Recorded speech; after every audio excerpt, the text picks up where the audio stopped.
with the rise of technology, robotics, the internet, everything is accelerating so quickly. We really have to change the paradigm where, okay, I come out of high school, go get that degree. And even if I'm like you, as you pointed out, if I'm able to finish it, well, then that's it. That's all I know I need to do for the rest of my life. Well, no. In fact, not even. No, it changes too much. Like there are 35, it's estimated about 35 to 40 million people out there who are just like you, where they want to upskill, they want to get additional education. They've been out there in the workforce, they didn't get their degree, and they want to go back, but they're not taking that first step. And that to me was the tragedy and the opportunity. I said, how can we help those people? Because that is a real problem. And obviously something in the system is broken that is not enabling people to do that. Welcome to Men of Abundance, the podcast for those looking to level up their lives by hanging out with some of the greatest leaders and established professionals in our community, living a life of integrity, honor, and the abundance mentality. Prepare to pay it forward with your host, former Army medic turned lifestyle entrepreneur, Wally Carmichael.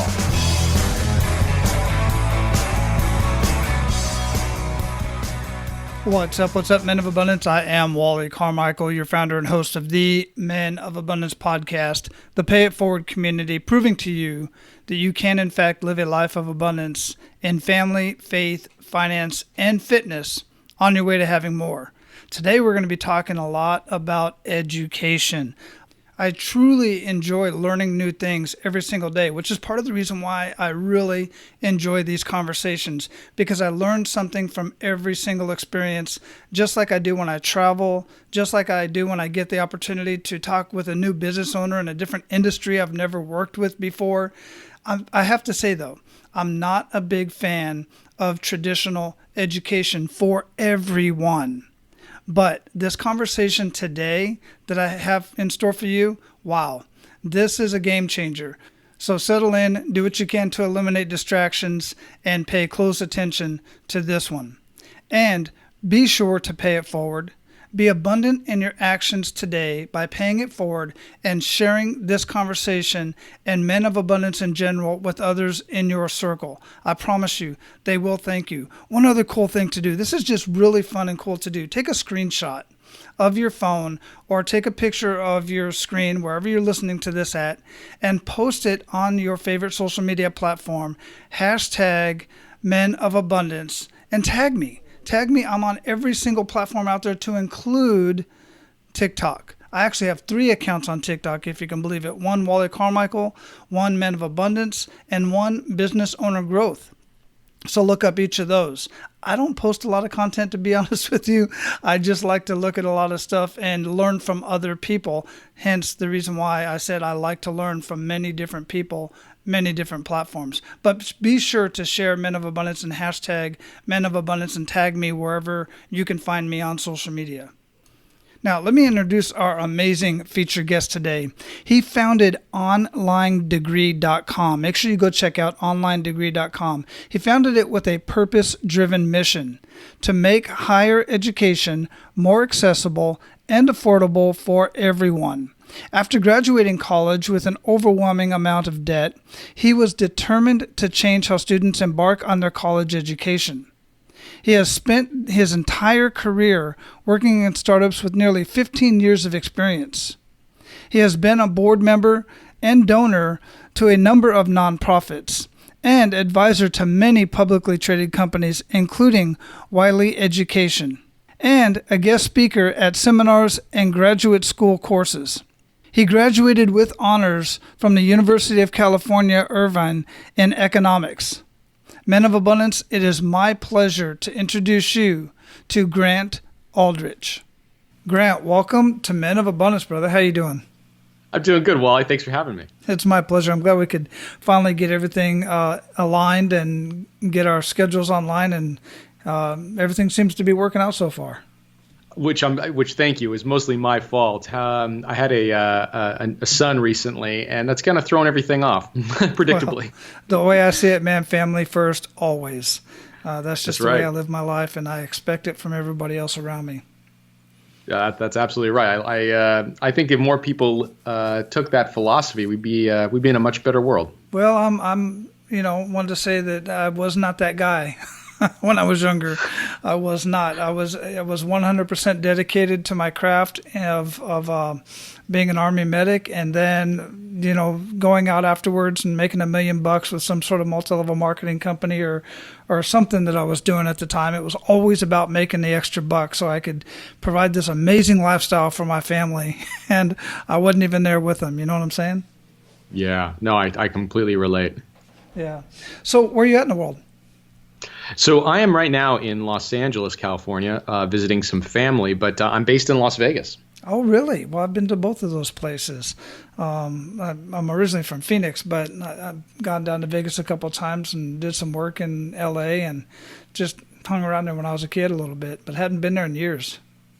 I'll tell you, I'm from the Southern California area, and it's just changed so much for the worse. Even in my lifetime, I'm almost 40, and sadly, I think that that it's really not coming back. You read all the stories about the exodus from California, and I think there's also a misconception about Vegas being just this of course sinful party town. Oh, yeah. But there's a lot of families out there, and there's a lot to do with families. It's great.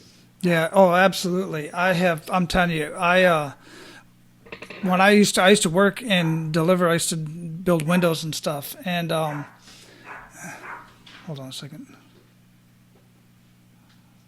All right, I'm going to start over. Yeah, I'll tell you, when I was down in Vegas, I have some friends that live in Vegas too. And a lot of the people I know that live in Vegas, I'm sure you're exactly the same way. They hardly ever get down to the Strip. There's a lot more to Vegas than just the Strip, which they refer to it as. I don't know if locals refer to it as the Strip, but that's what I know it as. No, they do. And you're right. Most locals, they don't go to the Strip unless there's some, extraneous circumstance. And we all kind of look at it the same way, that it pays for this awesome lifestyle we all get. So it's for the tourists. Yeah, 100%. I lived in Hawaii for 10 years, and Waikiki is absolutely beautiful. The rest of Hawaii doesn't get the attention from the, for the road systems and all that kind of stuff as the tourist area does. So I totally get that. Yeah. Yeah. So I like to start out with an attitude of gratitude, man. I mean, we were talking before we got started here. I know you have a lot to be grateful for right now, but I'm not going to put any words in your mouth. What do you have to be grateful for today? Well, I think we touched on it. I mean, to me, the foremost important thing in my life is family. So I just had my third son, so I've got 3 boys under 3.5. And I had a very I had an event that was very jarring, and I can touch on a bit, that really had me change my perspective in life about 4 years ago.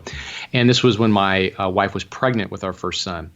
And at that point, I really just realized how important and how limited our time is in this world, and how most of the things that we focus on that we feel important are very trivial and not really important. And when you boil it down, if you get in the mindset of thinking, what am I going to think at my deathbed that's going to make me happy, that I'm going to be proud of? It really focuses on those relationships with family. 100%. Yeah. I've read multiple books, and I know some of the listeners have too. And if you haven't, just research it. I don't know any off the top of my head, quite frankly, but I have read many articles, many books touching on just that. People interviewing men and women on their deathbed, and none of them ever said, I wished I would have spent more time in the office or anything of that nature. You know what I'm saying? Right. Their biggest regrets were relationship based, or That even makes experiences, traveling to certain places of the world and stuff like that. That makes complete sense to me. Yeah, it is a neat, it's a little dark to think of it in that, in that kind of a way, but you're right. I love it, because what it does is it does put you in a position to say, well, look, I'm thinking about the end, and you're right. Am I really going to care that I didn't spend more time in the office? No. What would crush you is if you've got a child you don't speak with, or a brother you don't speak with, or like you said, I never got to go to, climb Mount Everest. Yeah, I agree. Yeah. Here's something really interesting. You want to get kind of, it's really kind of dark, but it's really neat. Is I talked to a guy one time, and him and his wife, they would just randomly say, today's terminal day. And what that means is one of them is going to die that day. What are we going to do? And literally they would jump on a plane And, they got the resources for it. But you didn't have to do that. You could go watch, ditch work and go watch 3 back-to-back movies at the movie theater or something of that nature, or go sit in the park with a lunch. It's the idea of it was just to do something completely spontaneous that you haven't done yet with the people that you love. Oh, I love that. You're right. It is a little dark, but at the same time, that's reality. Yeah. I mean, we convince ourselves it's not, but it is. And to have those moments, I bet they're going to look back and I don't know how many times they've done that, but I'll make up a number. Let's say they've done that 20 times, and they probably will remember those days the most of 100%. Any other ones that there were. Yeah, I love it. Yeah, I do too. It was really cool. And we just do crazy things all the time anyway. So, before we got started here, I talked a little bit about your bio. That's more about what you do professionally. But here on Men of Abundance, we like to get to know the man behind the abundance. So if you would, how would you describe yourself?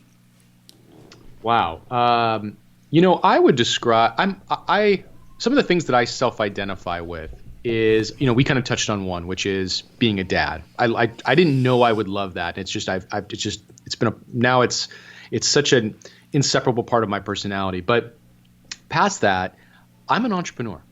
And I've ever since I was a kid, I came from a family of basically bureaucrats who were teachers.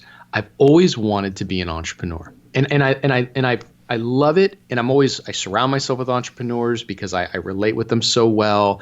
And it was all about the freedom. And to me, that's what's so important. And, even as a young kid, I didn't even know what I would do with that freedom, but I knew that's what I wanted.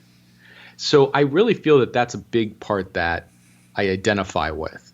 And then I would say the second piece is a lifelong pursuit of truth. To me, I'm lucky, and I feel that I've got a curiosity to figure out what I believe is like truth in the world. So whether it's about my health or whether it's about, whatever that philosophy is, politics, learning, we can go down the rabbit hole. Mm-hmm. But I think those are the 3 things with being a father that really guide me. Yeah, I like that. So what do you think it is that makes you have the entrepreneurial mindset when you were brought up by those who, for all intents and purposes, really were not? It's a good question. I have no idea. I guess that because I've asked myself that. I haven't really been able to put my finger precisely on what I saw in that life that made me not want the path my parents took. Right? Because my parents took a very an interesting life. They were both.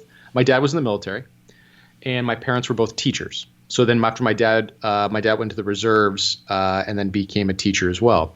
And when you grow up in a family with 2 teachers, it's a weird existence. One, you don't ever feel that you're going to be on the street one day because, those jobs are government jobs and they provide some stability that comes with that. But you're never going to be wealthy either. Mm-hmm. And so I looked at that I think that, we were very comfortable, but I didn't get to see them all the time, even though I got to see them more than a typical job from a parent. And I think I felt that, they were never able to break free of that mold of living, to the maxing out their expenses and not really being able to do whatever they wanted and saying, there has to be a better way than this. Yeah. Did you have any guidance or any other mentors outside of your family that was entrepreneurship, that was entrepreneurial mindset? I did. Luckily, one of my first mentors was one of our family friends who, it's such an amazing story. He came up from nothing and created a consulting company that eventually just blew up and would be sold for 9 figures, multi-million-dollar deal. And he was just always so grounded and insightful through the whole process. And I learned so much from him because you're right. If you have parents who are teachers, you don't learn a lot of the things that you may need in the business world, because they don't necessarily, because you would appreciate this in the business world, you have to know how to create value. Mm-hmm. And you don't have to know in the marketplace. You have to know lots of these little things about, managing your expenses to start a business, where he was really the person I observed to learn all those things. Yeah, I was just thinking about that, and I figured you had to have some sort of influence in that regard because, one, I know some school teachers that were school teachers, and now they're full-on entrepreneurs. They have the Flip Lifestyle podcast and, coaching and stuff like that, and teaching others how to break free from all that, because they were full-on school teachers and they had a pretty significant event that happened in their life that made them get away from that whole industry. But they're doing very well. But then more importantly, I was really thinking about Robert Kiyosaki and Rich Dad, Poor Dad, and that his dad was, I think he was what do you call it? The Secretary of Education. I don't know, something in the government where he worked with the education system in Hawaii. And right. He had his rich dad, who was his influence, and was a business owner and owned multiple businesses around, and real estate and all this other kind of stuff. So generally that's the case. There's some sort of influence to give you some reference to go, that's what I want to do. That's the lifestyle I want to have, and not as much as the industry, right? Yeah, actually, you brought up a great example of that. I didn't have the rich dad, poor dad. They weren't explicitly father, like in Robert Kiyosaki's case, but in the same way, I almost had those. I identified those different personalities with my parents versus my mentor. Mm-hmm. And you're right, my parents did, I think, a very good job in terms of taking what would have been a middle class career and doing very well for themselves by investing in real estate and doing it. So I did learn a lot of really interesting things from them. But you're right that they didn't exhibit all of the rich dad qualities mm-hmm. that like he had pointed out in his book, other than what my mentor did. And I think that those are the things I was drawn to even at a young age. Right. Yeah. And then you brought up some other very good points, and that the different skill sets and even mindset that entrepreneurs have to have. I've learned over the years that an entrepreneur mindset is a lot different than a business mindset. An entrepreneur mindset doesn't necessarily mean they have business skills, which is why I've discovered so many businesses tend to fail, because they get what I think it's Michael Gerber, who wrote E-Myth, basically says you get the entrepreneur seizure, and then you start your own business around something you think you have skills in, but then you realize, or most don't even realize they don't have business skills, but they don't understand why their business is failing, because they're not applying the business skills that they don't know or have. This is really interesting that you're bringing this up. I agree. One of the things, and I can, one story for myself I can relate with. So, growing up in a military family, I always wanted to be a soldier. So for the time I was a little kid, you see the earliest photos of me, I'm playing with fatigues. I would go with my dad to the base here locally. It would be a lot of fun for me. And I remember that, breaking free, because the soldier mindset makes you successful on the battlefield. And of course, there's a lot of qualities, self-discipline and all these wonderful things that come with being a soldier that you can apply to business. But I always think it's interesting that you read, because obviously philosophy is a big important thing when you approach a business. And one of the philosophies out there is that you treat it like war. And I'm thinking, that to me is such a misconception, and that would be like where one aspect is not true. It's not a battlefield. If you're a soldier, that's a battlefield, and that's what's going to make you better than, let's say, an entrepreneur in one sense.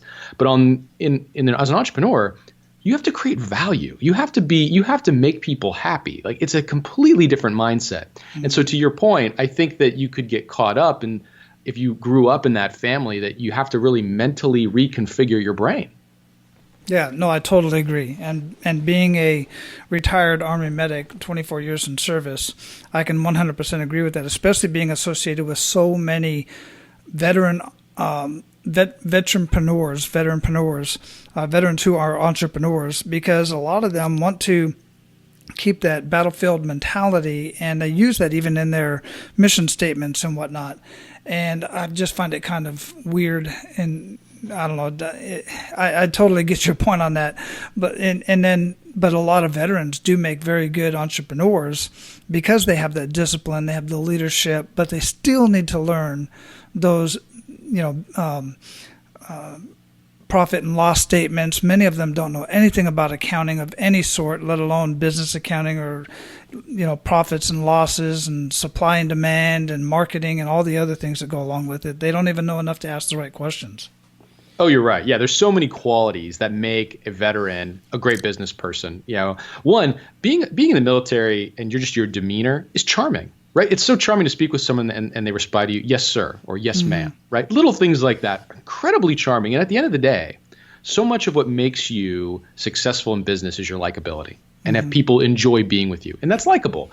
But I think you're right. I think that despite all of these wonderful traits and things that you take away from the military, that one of the things that can be a hang up is that battlefield mentality that you're talking about. Yeah, absolutely.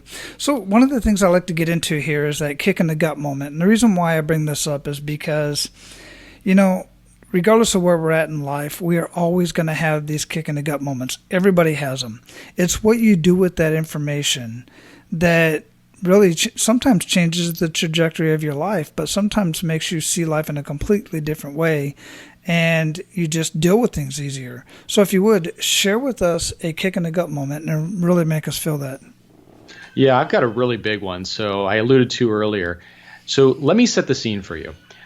It's 2016, and in 2015, I had the best year of my life. In that year, I exited my startup company that I'd started in my early 20s. Took 8 years to do it, and we sold to a publicly traded company. I got married to the love of my life, and my wife became pregnant with our first son. So 2015 was the banner year, the arguably the greatest year of my life to that point. So going into 2016, we were up in Northern California at a beach, and I almost drowned. And what's so painful about that moment is that I was in the water, and I was during a surf advisory when I should have known better, and I got caught, and I was looking at the beach, assuming it was the end, looking at my wife on the beach and with my mother-in-law, and thinking that was it at that moment. And by sheer miracle, I was able to kind of provide one last fight to swim out of it. And I'm a decent swimmer, but not a great swimmer. Get my foot up on a sandbar and was able to come out. And, a short ambulance and hospital stay later with all the water I ingested, I sat there and reflected on what happened and how fragile this all truly is. And the reason it was why it became that kick in the gut moment was because prior to that, I had a very different vision of what I was going to do moving forward. I thought, okay, wow, I'd finally seen some success. I was going to, in terms of my career, I'm going to go bigger. I want more employees. I want a bigger company. I want to make more money. Like all of these things that had completely strayed from my initial childhood dream of freedom. And as I sat there and reflected on this, and I was lucky, I had a period of introspection for about 6 months, I decided I didn't want any of that. I really tried to have that time to look into myself and said, what do you want? What's going to make you happy? And I decided, again, I didn't want any of it. I completely changed paths. And how did you change that path? Let's get into that. Where did you take that? What did you do with that information? Yeah, well, the first thing I identified was that I wanted to be present for my children's lives. So very similar to what you discussed was that, what's the point of doing this if you're not going to be there to enjoy it or be there for them? It's hard. Everybody knows being a parent is hard. And if you're not going to get the benefit from it, and if you're not going to do it well, why do it at all? Mm-hmm. And I wanted to be there for it. So I didn't want to have, I didn't want to drive into an office every day. So my time became very valuable. And the second piece was I wanted to do something that I cared about. So my previous life, we were working in pharmaceuticals. It was a startup that worked in that space. And, that's great. There's nothing wrong with that. But I didn't love doing what I do every day. I didn't go into work so excited to help pharmaceutical companies. Where I wanted to do something that I truly cared about, where I would really be able to help people make a difference in the world. Do something grand. So that was the transition in my mindset. Wow, yeah. And I totally get that, man. I'm just like daydreaming on the whole process when I finally had an epiphany I mean, literally sitting on the beach in Hawaii when it hit me that I am living an amazing life and I'm just not taking the time to enjoy it the way I should be and actually be grateful and the way I should have been. So, yeah, that's absolutely beautiful. So now what you're doing is really intriguing for me because we were talking before we got on here about education and the importance of education, but also the struggles of getting a college education for so many people, not just financially, but time-wise as well, because I saw a statistic just recently that I think it was like 60% of people who graduate high school, and these numbers are, you take them for what they're worth, but 60% who graduate high school go on to college. That the other 30% don't have any skills to build on because this whole article was around bringing back the skills to high school and to middle school. What am I talking? The blue collar skills type of, electricians and stuff like that. But even though 60%, only about 40% of them actually graduate first time go. Many of them end up quitting and then going back later like I did. I didn't get my bachelor's degree till I was 43, and I did it all online. So that's what intrigued me so much about what it is that you're doing. So let's talk about that a little bit. How'd you get into that? And we're going to talk about what it's doing for other people. Well, you're totally right. The world has changed dramatically from what all of us knew 20 years ago. And with the rise of technology, robotics, the internet, everything is accelerating so quickly. We really have to change the paradigm where, okay, I come out of high school, go get that degree, and even if I'm as you pointed out, if I'm able to finish it, well, then that's it. That's all I know I need to do for the rest of my life. Well, no. In fact, not even. No, it changes too much. Like there are 35, it's estimated, about 35 to 40 million people out there who are just like you, where they want to upskill, they want to get additional education, they've been out there in the workforce, they didn't get their degree, and they want to go back, but they're not taking that first step.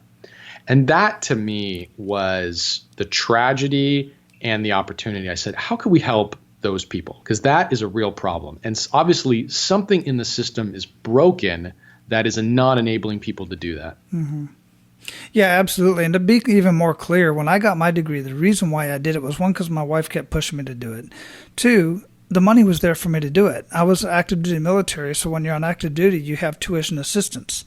The Army paid for my entire – I came out with not owing a dime. I paid for books once in a while, but that was it. Now, books are gosh darn expensive, just ridiculously expensive. But nonetheless, I didn't come out with any debt. Even those who don't have the time to go to a traditional college and be in class and drive across town after work or before work or whatever the case may be, or on the weekends, and, giving up that precious time for – hopefully a better lifestyle later, which isn't always a guarantee, then they're going to come out with debt on top of it. So it's super frustrating for so many people who do want to further their education, many of them for the purpose of getting a better job or actually getting a raise in their current job. Again, doesn't always happen. My wife and I were literally just having this conversation this morning. But the online services and then the way you're doing business is just affording more people that opportunity. Well, thank you, and you're right. I mean, you had as a service member an amazing opportunity to utilize that program, and yeah, not everybody does, and for the rest of the people who don't have that opportunity, you're right. They take on an immense amount of debt to go through this, and that was the other thing that really bothered me. I personally left college with a lot of debt. And I didn't pay it off until late in my 20s. I feel like I'm lucky that I paid it off that early, and it does. That's a huge problem. I mean, it's one thing if you're in your 20s, you come out of high school, you take on all this debt, and in your mind you amortize that debt over an entire career.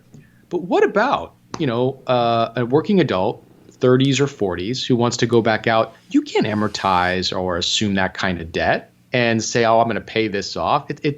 The system up until now had been unworkable. The scales had tipped in terms of the benefit and the cost of higher education. And the goal was to put those back in balance. Right.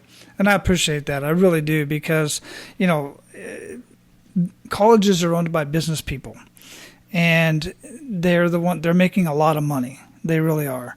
And there's no guarantee when you go unless you're going to go be a doctor, even attorneys. I know attorneys who are out of work right now because they can't find work, and they are board certified, and they paid all this money. I know an architect who's in his almost 70 now, still got, last I talked to him, which was about 2 or 3 years ago, he still had $70,000 in student loan debt, and wasn't making enough to pay that off. Now he's living in Hawaii, so that's his own fault, but that's a whole other conversation. But hey, he's living his life, he's living his lifestyle, but he's still paying for that debt, is my point. Right.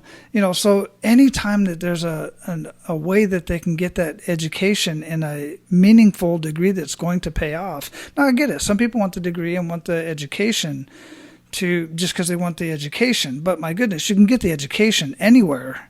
If you want the degree, you have to go through a certified college that can, actually issue a degree, right?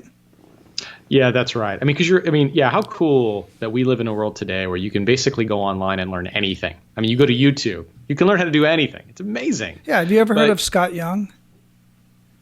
No. Who is that? So Scott Young got his entire MIT degree in 12 months on YouTube, a 4-year degree, MIT, on YouTube. He did buy some of the curriculum. He bought some of the books. He bought he got access to the schedule.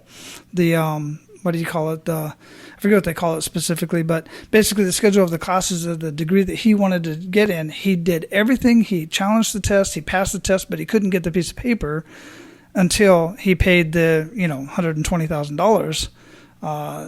I guess, or whatever it was, but he couldn't get the actual degree, but he did pass the test. He learned it all in 12 months on YouTube.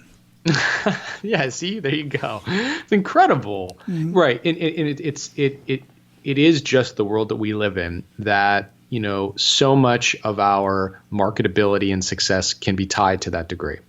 And the good news is that, once you take that into consideration, at least I'm going to get a good education.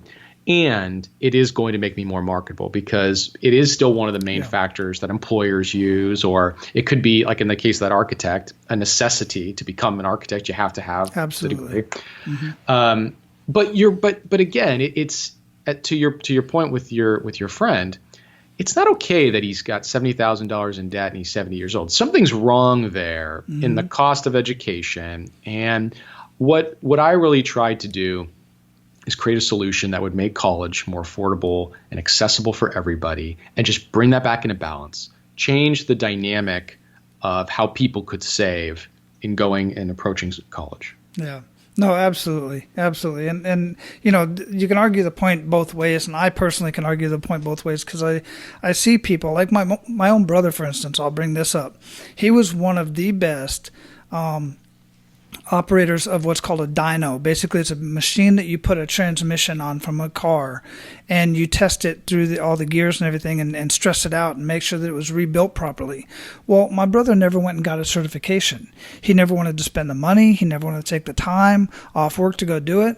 And he literally was hired by one of the local colleges to come and teach this in the classroom. But he was getting paid literally half, if not more than half, or less than half, or however you say it, than those that were certified techs. Wow.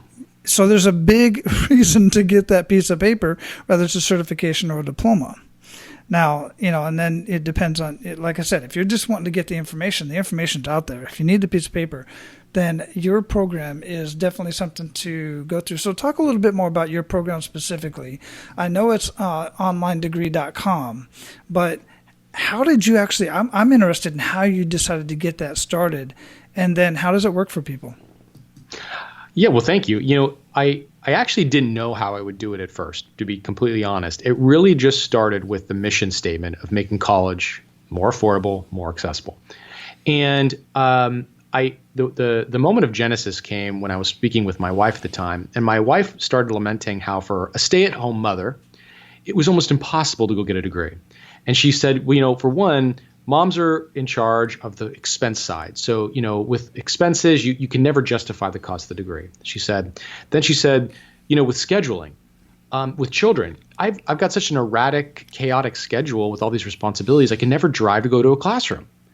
And then she said, and then two, I don't even know where I would start. I don't know what I would do. I don't, so I don't even know how I would take the first step. And I'm sitting here looking at her saying, that's genius. But because that doesn't just apply to a stay-at-home mother, that applies to every single working adult in America. Mm-hmm.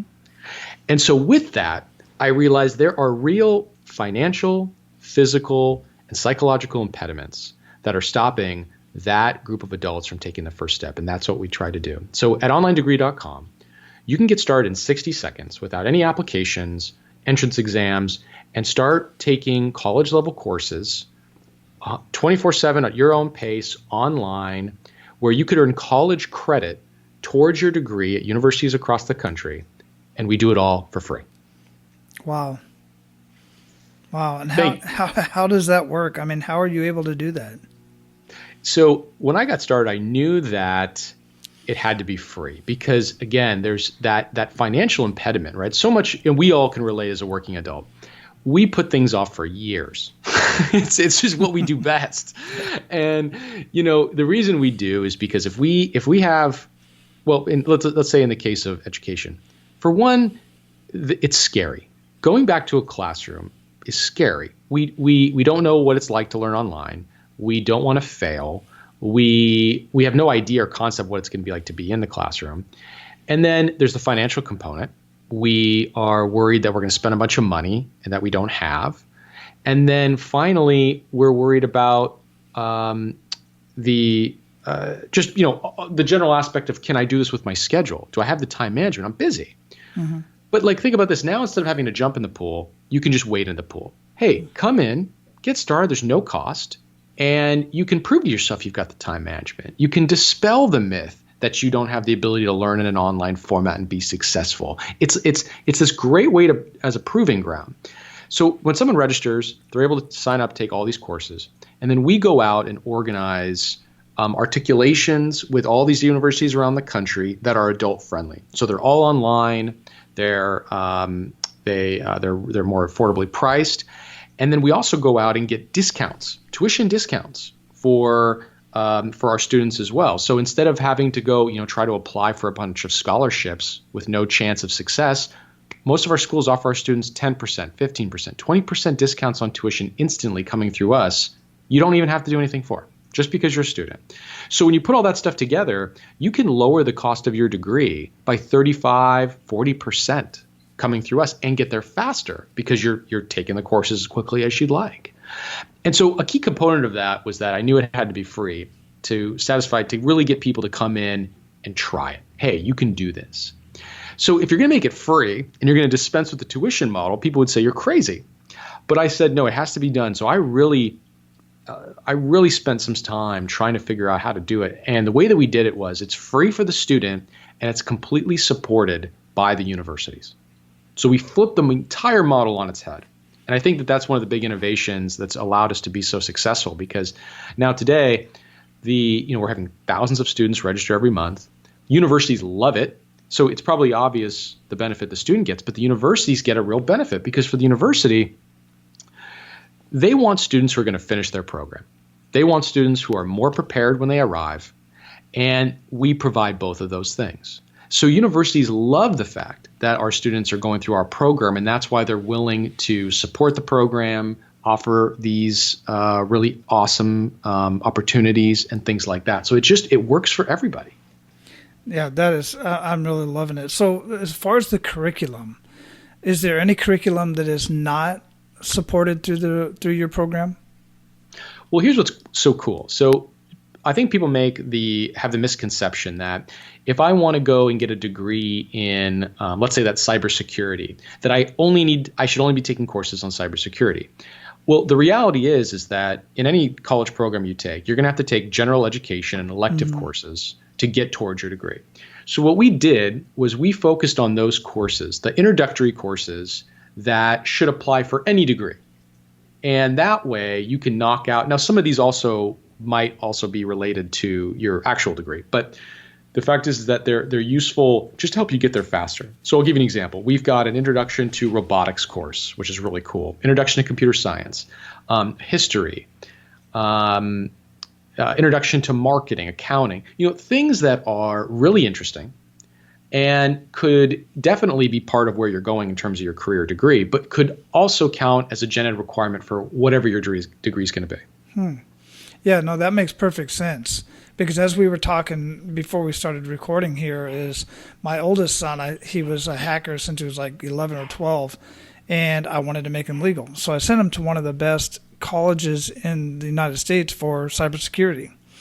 And he just lost interest immediately because the first couple of years, all you're doing is all those electives, all those requirements for a college degree. He just wanted to go learn cybersecurity and get to work. So it's frustrating that's what is really frustrating for a lot of people, myself included. That's what took me so long to finally get through it, and finally end up doing. I didn't like sitting in a classroom to begin with. I didn't like it in high school. I didn't like it even when I went to college after high school. So online degree for me now, I will say, not everybody is cut out for online learning. It takes discipline because there's different types of classes, right? There's the ones that are self-paced. You can get everything done in the last week. And then there's others that you have benchmarks every week. You have to have certain things done. I prefer that kind as opposed to the other one because I've done both. And I've literally done my algebra class. In fact, the whole, maybe the last week, I did the entire course in the last week and barely passed that darn thing. But I did and moved on. It's true. No, you're totally right. And in that case with your son, then not only is it not interesting because you're right, you're going to school because you want to do cybersecurity. So it's not interesting taking all these other courses. But then insult is added to injury that you're paying full tuition for all those courses. And it's like, wow, I'm getting all this debt, it's taking all this time. I'm not even doing what I want to do yet. And so you're right that what's neat about this is that, let's say in that hypothetical example, well, you can go online and knock out so much of your gen ed requirements and all these other things and do it more quickly in a very convenient pathway for you. And you're not accruing debt. You're not paying all these costs. And then arrive with all these units and a discount for the remaining part and do the stuff you really like. Man, that is brilliant. That is absolutely brilliant. I love it. Yeah, that is really cool. I'm blown away, man. Thank you, Wally. Yeah, that is really cool. It's everything I thought it was going to be when I saw your bio and I looked at the website. I was like, oh, I'm going to love this conversation. Yeah, and others are too. I know there's others out there that are feeling what we're talking about 100%. So they're definitely going to be going and checking out. And I know I'll say it a couple of times, but onlinedegree.com. Make sure you go check that out. So before we get off track here, that's why I have my notes here. We are at the point where, let's do this before we even get into the pay it forward round. What are some good news stories coming out of the work that you've been doing? Have you heard anybody reached out to you and, thanked you, just from the bottom of their heart? Honestly, that is actually the best part of what I'm doing is all of the fan mail and all of the success stories we've been getting. And, this is very weird for me as well, because I've never been in a startup, and I've been in startups my whole career, where, again, I was doing something that really changed lives, right? Before they were just businesses. And that's great. And again, there's nothing wrong with that. You're doing a business and, you're providing a service out there. That's fine. But I've never done something that had such a big impact. And so one of the things I like to do the most is read those stories. I read every bit of mail that comes in. And we've got a lot of these published on our website, but, hey, this helped me save $3,000 and I got there a lot faster, or I never would have been able to do this if you guys didn't have your program. Really touching stuff. And that is the part that keeps me going. Like, all right. Yeah, because it's a lot of validation that what you created was correct, right? Because you're always, you're everything you do is faith until it's actually out there. And then the fact that, no, this is nice. This is the part that I was missing in my previous life. That's wonderful. Absolutely wonderful. And I would expect that you would be getting a lot of fan mail from this. So we're at the point where we're going to pay it forward. You ready to do that? All right, let's do it. Excellent. So share with our listeners 1 to 3 actionable steps that they can take today. I think the first thing that everybody has to do is follow a maxim 3,000 years old from ancient Greece, which is Know Thyself.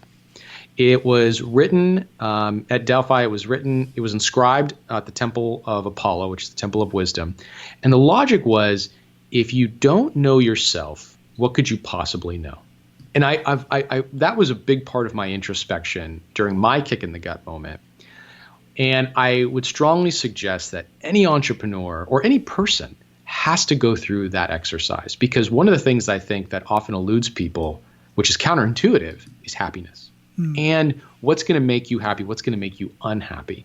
So I think for entrepreneurs, I see this as a common mistake because, entrepreneurs love coming up with business ideas, and then they choose the best one based on some set of traditional criteria. The business model, do I have the money to do it? But they rarely ask themselves, is this the right business for me? Mm-hmm. I think that's a critical mistake. Like for example, if you don't like selling, well, then you shouldn't pick a business where you need to be on the phone all day selling.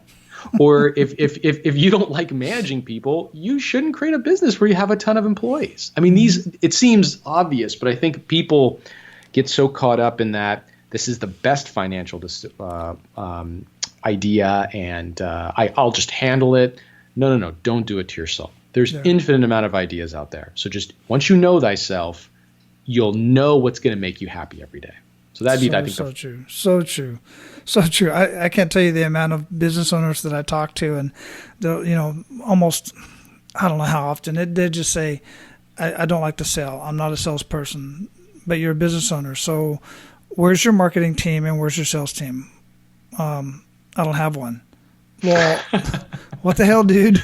You're not getting business without marketing and salespeople. It's just not going to happen. You might get a little bit here and there just because somebody's going to walk in your door eventually, but come on. It just drives me crazy. You're right. That it almost would seem insane, right? Yeah, but it happens. But it happens, because I think that people can, and you know what, I have to say, probably that person is a very gutsy. They got a lot of other really great qualities. They're probably very gutsy to go do it, and yet they just miss the fact that, wait a second, no, I shouldn't just try to power through this for a month. I'm going to be doing this business for years, if not a lifetime. I gotta know I'm capable and happy with doing what I'm going to do every day. And to your point with the management as well, I've also had conversations with business owners, and they're like, I just can't keep good employees. And I'll do an analysis, and I'll get an opportunity to talk to some of the employees, and maybe even get an opportunity to see them operate. And they have no people skills whatsoever. It's not the employees; it's the leadership. Yeah.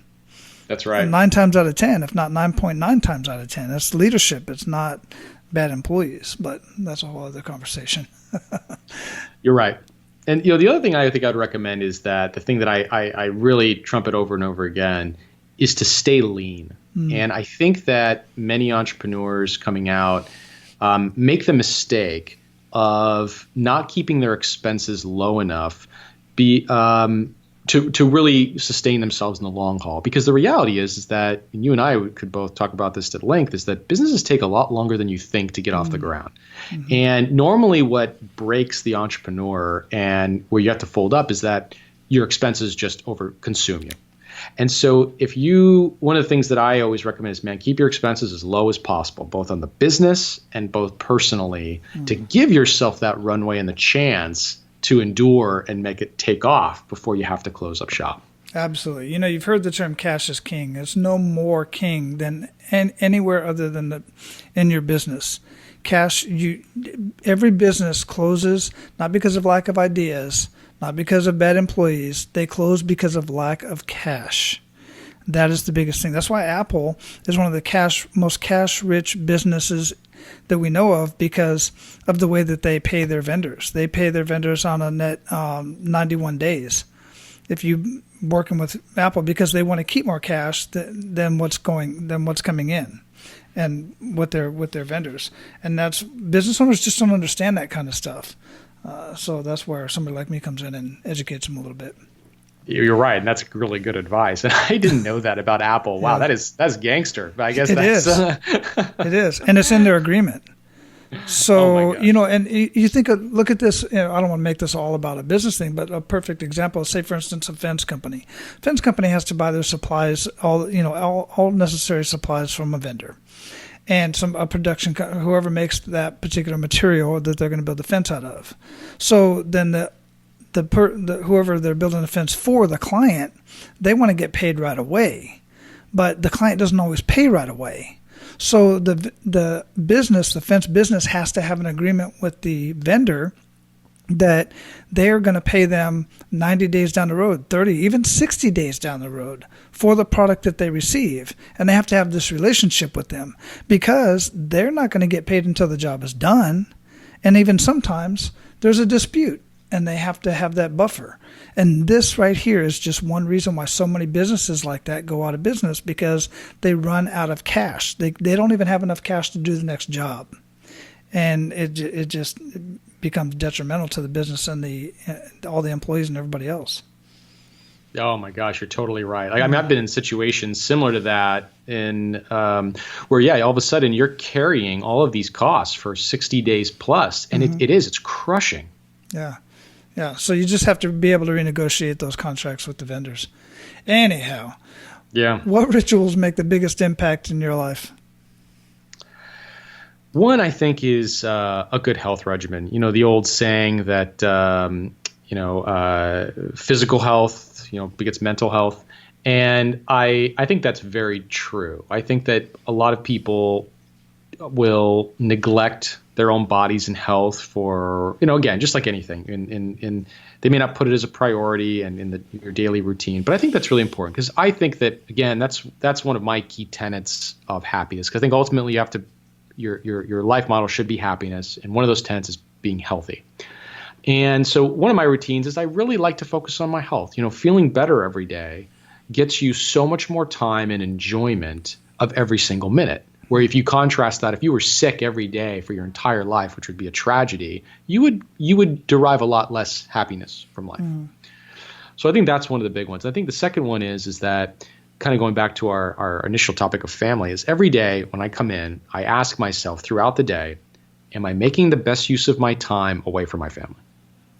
And what that does is, because also what entrepreneurs will all know is that being an entrepreneur is a black hole of time commitment. You can spend every single moment in there, and typically people do, and it's not always the time that's best spent. So you really have to be able to prioritize your time. And I think that when you prioritize it against something that you love doing, it really makes you efficient to disregard and not go down any tangents that aren't directly associated with the growth of the business. It really hones you. I think that's the other exercise I do. Yeah, no, those are wonderful. Absolutely wonderful. What are you reading or listening to that you would recommend to our abundant leaders, and why?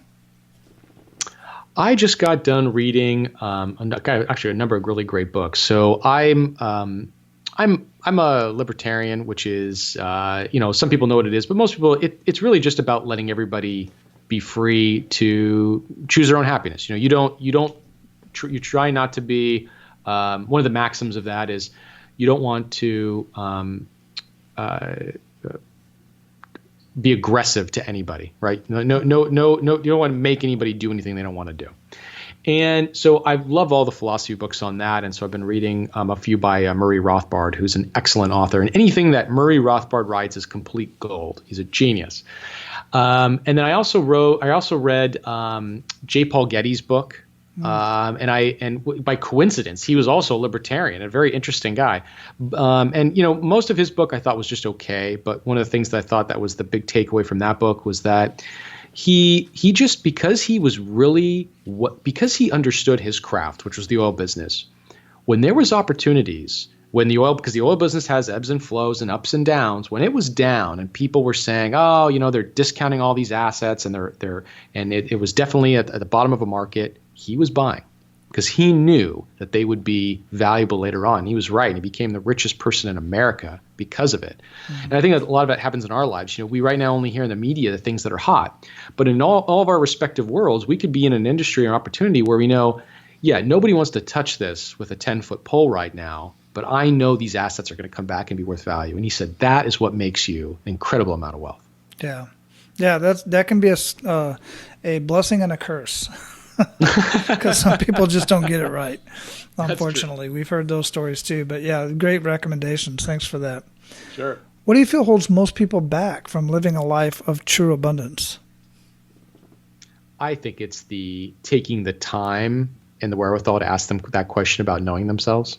I truly think it is, because I think that so I think that's the first part. And I think the greatest symptom is that people become consumed by materialism, and that materialism creates a jail cell around you, and you just cannot ever get free. So I'll give you an example. I see people on my street where they always have the fanciest cars. They've always got, whatever they're doing, and they build their expenses so high around them that even if they wanted to live a free lifestyle, they could never do it. They probably have, $20,000 in monthly expenses. That's outrageous. Why? Do they really make you that happy? I mean, if it does, so be it. But I don't think it really does. I think people project the happiness through these purchases.